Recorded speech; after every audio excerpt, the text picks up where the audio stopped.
Good morning. You listen to FloorDaily.net, and I'm Kemp Harr. This morning, my guest is Santo Torcivia, an economist that focuses on the flooring business and a partner here with Floor Focus. Santo, how you doing? I'm doing fine, Kemp, and I hope you're doing well, too. I am. I'm relieved to have gotten this 30th anniversary issue out the door, and I want to talk about that then and now comparison around imports. And the number you have is not exactly, we got started with Floor Focus in 92. 30 years ago, but the numbers go back for you in 1996, and you got some interesting numbers to tell us. Tell us about the balance between imports and domestic in 96 versus 2021. 96, imports represented only about 14% of the dollar value of total market for floor covering in the United States. So that 86% of it was accounted for by domestic production of all different types of floor covering. By 2021, imports had risen to 58%, and domestic production had dropped to less than half of that number in 96 to 42%. A lot of production got shipped to foreign factories, and imports have become a major source of product in the United States.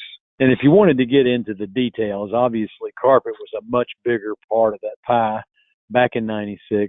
LVT, a big percentage of that is made overseas. So, that's one of the things we want to talk about today is how these import numbers, why don't you share with us some of the data you got from the most recent government report?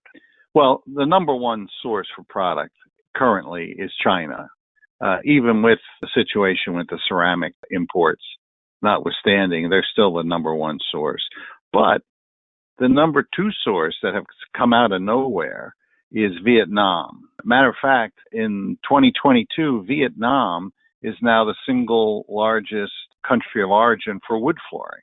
So either a lot of factories have moved from China to Vietnam, or somebody's trying to transship to get around tariff. I don't have enough information to make that call. And then India is number three, and India makes it almost solely on carpet and rugs. All right. So the import numbers continue to grow, even though, let's talk about the strength of the dollar. You've got the strongest currency is the U.S. dollar right now. That's right. The thing that's holding the dollar up is the fact that despite the debt and all the other stuff, the fact that it is the reserve currency that all countries use for import-export trading transactions, so that Saudi Arabia trades their oil in U.S. dollars. So the demand for the dollar stays high, higher than it normally would if it was floating like a regular currency, like, the euro or something else. Yeah, another factor with the dollar is that the EU is being forthright on the inevitable downturn of their economy. And so a lot of investments are shifting over to the U.S., right? Yeah, that, and they're into a lot of turmoil too. I think they've kind of gotten ahead of themselves with renewable energy, and they've been shutting down some of their traditional sources of energy, fossil fuels, and that's causing inflation to rise over there and to have some dislocations with production and things like that. They have a little bit of a mess right now. Yeah. How important is energy in a nation's economy? It's pretty important. Let's talk about some numbers that you also were sharing with me. You're thinking that in 2022 versus 2021, the flooring market has grown potentially another 11% up to this point. Correct. But it's starting to slow down though, right? That's right. And a lot of it's coming in from imports. Now, I don't know how much of that, we're still trying to figure out how much is still being bought for inventory versus passing through to end users. But imports are up pretty strong still. If they're buying for inventory, they're anticipating either price increases, tariff increases, or logistical breakdowns. So I think a lot of that has kind of passed through, but I can't be sure just yet. So, like all economists, you have two hands, and I've got to ask you this question. What's your outlook for the rest of this year and into 23, as it relates to the flooring business? I think it's going to slow. The second half is not going to be as strong as the first half, and we're seeing it already. 11% I don't think will hold. It'll probably drop to maybe 6%, but that's just a rough I haven't even done a napkin analysis on that yet. And even if it's 6 or 7%, which is some numbers I've heard from other folks, much of that increase is inflationary. It's because the price of the product has gone up. And so unit numbers are going to be down for sure, right? That's right. And let's not forget, too, currency exchange rates and tariff increases.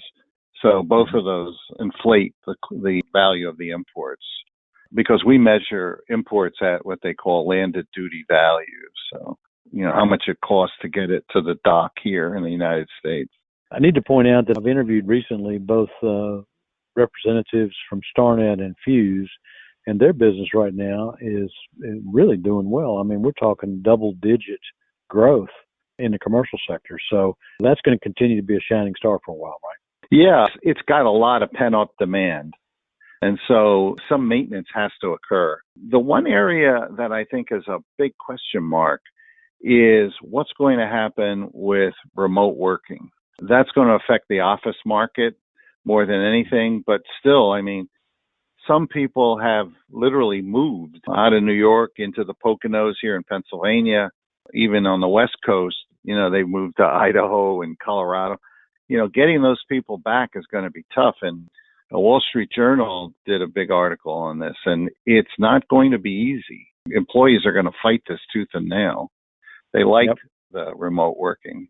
We'll see what happens there, and that's going to affect the office market, and the office market is a big part of the commercial market. The workspace is the largest sector of all those commercial sectors, so I think it's even maybe a third of the commercial business. That one can definitely make a big difference. Well, Santo, I appreciate you sharing these numbers with us. Again, been talking to Santo Torcivia with Market Insights, and you've been listening to Kemp Harr and FloorDaily.net.